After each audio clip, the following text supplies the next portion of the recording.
नमस्कार।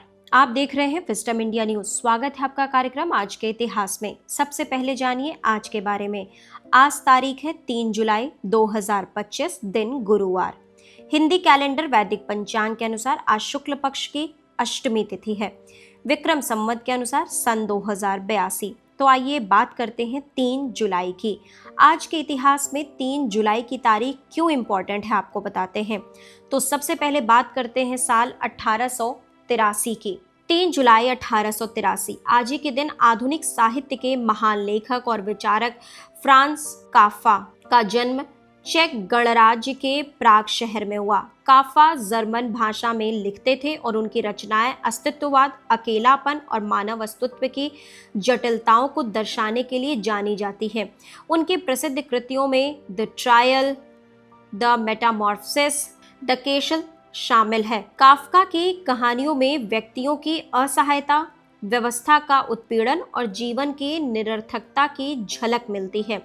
उनका साहित्य आज भी काफेस्क शैली के रूप में जाना जाता है, जो जटिल, रहस्यमयी और विडंबनापूर्ण स्थितियों का प्रतीक बन चुका है। अब बात करते हैं साल 1884 की। 3 जुलाई 1884 आज ही के दिन दुनिया के सबसे पुराने और प्रतिष्ठित शेयर बाजार सूचकांकों में एक डाउ जोन्स इंडेक्स का पहला संस्करण जारी हुआ। इसे प्रसिद्ध आर्थिक पत्रकार चार्ल्स डाउ और उनके साथी एडवर्ड जोन्स ने मिलकर तैयार किया था। शुरुआत में इसमें केवल 11 कंपनियों को शामिल किया गया था, जिनमें अधिकतर रेल कंपनियां थीं, क्योंकि उस समय रेल परिवहन अमेरिकी अर्थव्यवस्था की रीढ़ थी। डाउ जोन्स इंडेक्स को शेयर बाजार की दिशा और अमेरिकी अर्थव्यवस्था की स्थिति का संकेतक माना जाता है। आज यह दुनिया की सबसे महत्वपूर्ण वित्तीय सूचकांकों में शामिल है, जिसका विश्लेषण वैश्विक निवेशक, अर्थशास्त्री और नीति निर्माता करते हैं। अब बात करते हैं साल 1908 की। 3 जुलाई 1908 आज ही के दिन भारतीय स्वतंत्रता संग्राम के प्रखर नेता बाल गंगाधर तिलक को ब्रिटिश सरकार ने गिरफ्तार किया।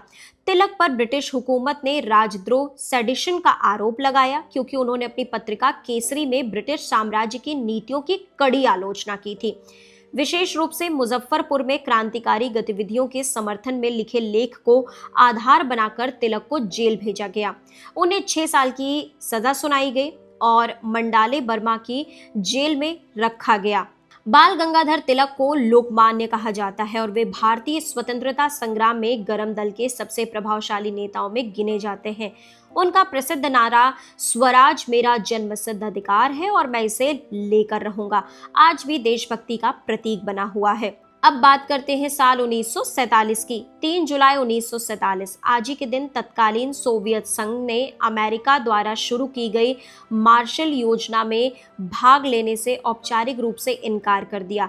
द्वितीय विश्व युद्ध के बाद यूरोप की अर्थव्यवस्था को पुनर्जीवित करने के लिए अमेरिका ने यह आर्थिक सहायता योजना प्रस्तावित की थी, जिसे अमेरिकी विदेश मंत्री जॉर्ज मार्शल ने पेश किया था। हालांकि सोवियत संघ ने इसे अमेरिका की साम्राज्यवादी रणनीति बताते हुए खारिज कर दिया और अपने प्रभाव क्षेत्र के देशों को भी इसमें भाग न लेने का आदेश दिया। सोवियत संघ का यह निर्णय शीत युद्ध यानी कोल्ड वॉर की शुरुआत का प्रतीक माना जाता है, जिसने दुनिया के 2 ध्रुवों पूंजीवादी अमेरिका और साम्यवादी सोवियत संघ में बांट दिया। इसके बाद पूर्वी यूरोप में सोवियत प्रभाव और पश्चिमी यूरोप में अमेरिकी प्रभाव तेजी से बढ़ा।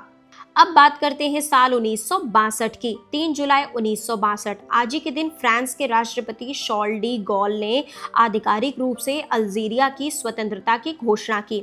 यह फैसला 132 वर्षों के औपनिवेशिक शासन और लगभग 8 वर्षों तक चले भीषण स्वतंत्रता संग्राम के बाद आया। अल्जीरिया में 1954 से 1962 तक चले स्वतंत्रता संग्राम को दुनिया के सबसे हिंसक उपनिवेश विरोधी आंदोलनों में गिना जाता है। फ्रांस के खिलाफ अल्जीरियाई स्वतंत्रता सेनानियों ने सशस्त्र संघर्ष किया, जिसमें लाखों लोगों की जान गई। अंततः इवियत समझौते के तहत संघर्ष समाप्त हुआ। फ्रांस ने अल्जीरिया को आजाद राष्ट्र के रूप में मान्यता दी। यह घटना अफ्रीकी में उपनिवेशवाद के अंत और वैश्विक स्तर पर स्वतंत्रता आंदोलनों को तेज करने का एक बड़ा प्रतीक बनी। अब बात करते हैं साल 1971 की।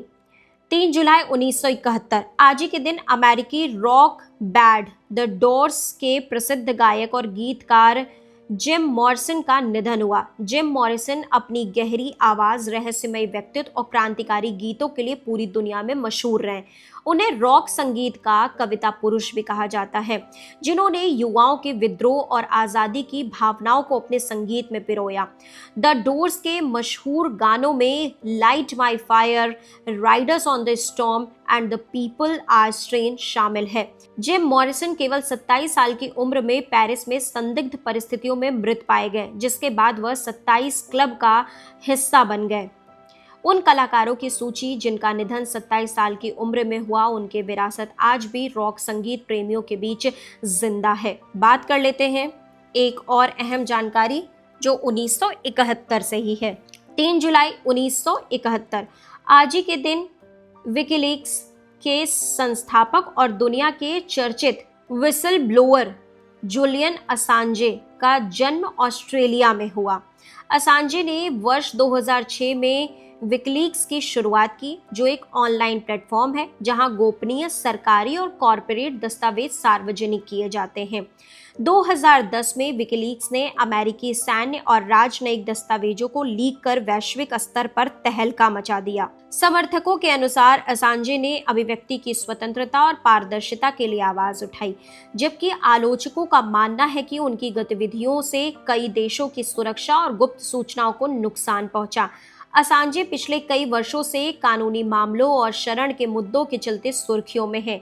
वे अभिव्यक्ति की आज़ादी बनाम राष्ट्रीय सुरक्षा जैसे वैश्विक बहस के केंद्र में हैं। तो देश दुनिया की बाकी खबरों के लिए आप लगातार जुड़े रहिए विजडम इंडिया न्यूज चैनल के साथ। चैनल को लाइक करें, सब्सक्राइब करें, शेयर करें, कमेंट जरूर करें।